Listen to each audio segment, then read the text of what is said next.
Take a listen to this heck of a clip. I want to say something. My Republican colleagues are pushing a narrative that student debt relief is unfair. And to my colleagues, I agree with you. I agree that what's going on is unfair. Folks who paid off their debt, the fact that they had to have it in the first place is unfair.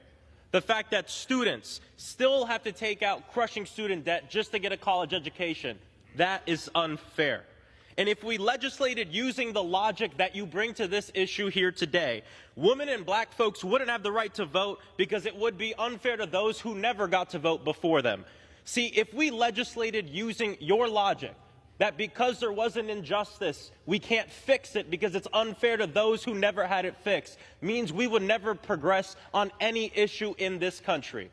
Why do you bring that bigoted logic to this issue as it relates to students, but not any other issue?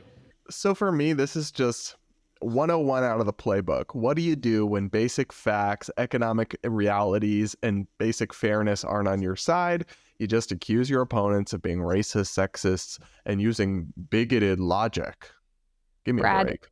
Brad, he was flying through the air so fast with his mental gymnastics, doing so many twists and turns that I couldn't even see him. It was like a streak of just lightning just going across my screen. Like I've never seen those kind of aerobics on screen. That was impressive. What did I just hear? I mean, yes, you're right. Like, of course, that's their playbook when they can't actually win an argument. It's racism, sexism, blah, blah, blah. But he actually thinks he did something there. Like, he thought that was a mic drop. And I just fundamentally think we have got to get logic courses back into education. I mean, people have got to be taught how to think. That was astounding in the level of stupidity and just it really is. We're not there. An apples to orange comparison, because what you're comparing is a policy that takes from one group and gives to another, to situations where we were giving equal treatment to all. Those aren't the same thing. They're not even close to the same thing. In student debt relief, you have working class taxpayers forced to fund the bills of other more affluent on average taxpayers. Redistribution, taking from one group to give to another. Nobody's vote was taken away from some people to give black people the right to vote. No, they were given the same rights as everyone else. Same with women. It was about equality, not about taking away from one and giving to another. It's just such a ignorant and ill-fitting comparison. I also just reject the notion that student debt is an injustice in and of itself. College is way too expensive for reasons we can discuss, but a lot of them are because of the government and intervening and messing it up. But the average bachelor's degree earns somebody $1.2 million more over their lifetime. And the median monthly student loan payment is $287. Most borrowers actually have quite manageable amounts of student loan debt. The whole crisis narrative is incredibly overwrought.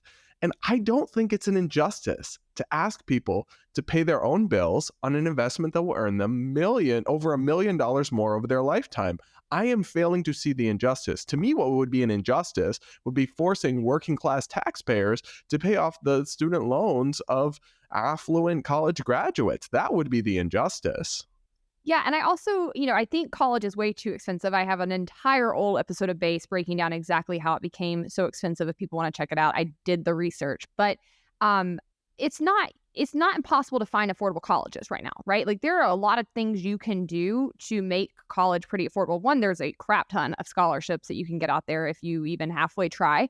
Two, you can go to community colleges, you can go to state colleges where you can be in many states in the South. I know the lottery actually gives like scholarships for public school kids. Like, anybody in high school, if you get a certain GPA, you get lottery money that helps you subsidize in-state schools. You can live at home. Like, there are so many things you can do to get a cheap college degree. I don't have any sympathy for people who are crazy, who take on hundreds of thousands of dollars in loans for degrees that will never reimburse them for that, who go to private schools. Like, I went to a private school, wouldn't do it in hindsight, but I did have parents who were able to help me with that, and I therefore did not come out with a ton of debt. But I knew other people who went to Belmont, which Belmont, by the way, is like $45,000 a year plus cost of living. So it's a very expensive school to go to.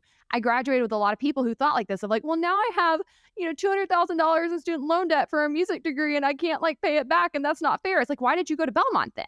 You didn't have to go to Belmont. You didn't have to pick this degree. Like, nobody forced you to do those things. It's not an injustice, right? Like, sometimes bad things happen to you because you're stupid and you make bad choices and you have to be accountable for that and take some self-responsibility. It is still up to you to figure out what makes sense for you financially, what is going to actually be a good investment. And we wouldn't make this comparison for virtually any other kind of debt.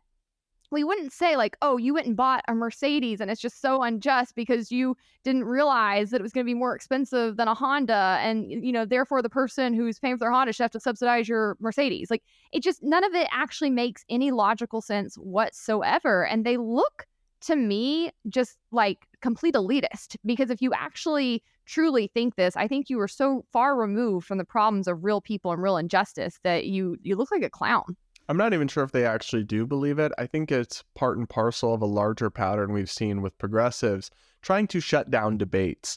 A bunch of progressive members of Congress, including Cori Bush and Ayanna Pressley, have labeled policy views they disagree with policy violence, which is a very Orwellian term, essentially saying that your disagreement with them is violence, which of course is the necessary precursor to them being able to justify shutting down your speech if your speech is violence, or even using violence against it in self-defense.